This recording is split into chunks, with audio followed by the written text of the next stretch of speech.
పూర్వం చంద్రుడు దక్ష ప్రజాపతి అనే మహర్షికి చెందిన 27 కుమార్తెలు అంటే 27 నక్షత్రాలు భార్యగా ఉన్నారు. అయితే ఆ 27 మందిలో చంద్రుడు ఎక్కువగా ప్రేమగా చూపేది రోహిణీదేవి పట్ల మాత్రమే.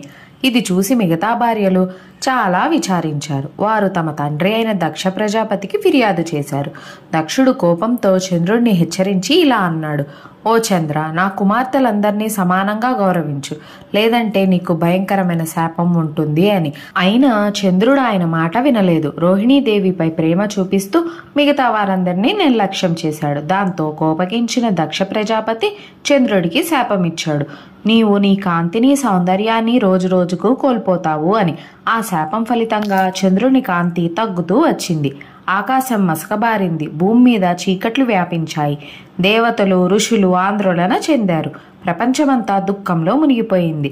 తన తప్పు తెలుసుకున్న చంద్రుడు తీవ్రంగా పశ్చాత్తాపడ్డాడు. ఆయన బ్రహ్మదేవుణ్ణి ఆశ్రయించాడు. అప్పుడు బ్రహ్మదేవుడు ఇలా అన్నాడు: ఓ చంద్ర, ఈ శాపం నుంచి విముక్తి పొందాలంటే నీవు సముద్ర తీరంలోని పవిత్రమైన ప్రభాస క్షేత్రానికి వెళ్ళి శివుణ్ణి భక్తితో ప్రార్థించు అని.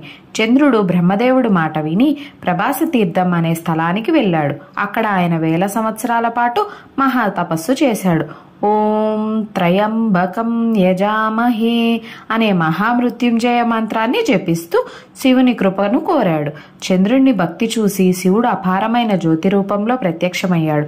ఆ జ్యోతి అద్భుతమైన దివ్యకాంతితో ప్రకాశించింది. అప్పుడు శివుడు చంద్రుడితో ఇలా అన్నాడు: ఓ చంద్ర, నీ భక్తి నన్ను సంతోషింపజేసింది. దక్షిణ శాపాన్ని పూర్తిగా కాదు కానీ కొంతవరకు తొలగిస్తాను. ఇక ముందు నీవు ప్రతి నెలా పెరుగుతూ తగ్గుతూ ఉండి జగత్తుకు వెలుగునిస్తావు అని అన్నారు. అలా చంద్రుడు తిరిగి తన కాంతిని పొందాడు. అప్పటి నుంచి చంద్రుడు శుక్లపక్షంలో పెరిగి కృష్ణపక్షంలో తగ్గుతూ ఉంటాడు. శివుడు ప్రత్యక్షమైన ఆ పవిత్ర స్థలంలోనే ఆయన జ్యోతిర్లింగం రూపంలో ప్రకాశించాడు. ఆ లింగం సోమనాథ అని ప్రసిద్ధి చెందింది, అంటే చంద్రుని అధిపతి అని. అప్పటి నుంచి సోమనాథ క్షేత్రం మహాపవిత్రంగా మారింది. భగవంతుడు అక్కడ భక్తులు చీకటి, దుఃఖాలను, పాపాల నుంచి కాపాడతాడని నమ్మకం.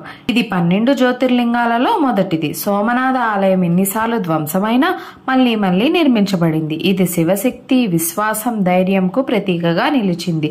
సోమేశ్వర మహాదేవికి జై అనే నినాదం ఈ క్షేత్రంలో ప్రతిధ్వనిస్తుంది. దేవతలు కూడా తమ కర్మ ఫలాల నుంచి తప్పించుకోలేరు.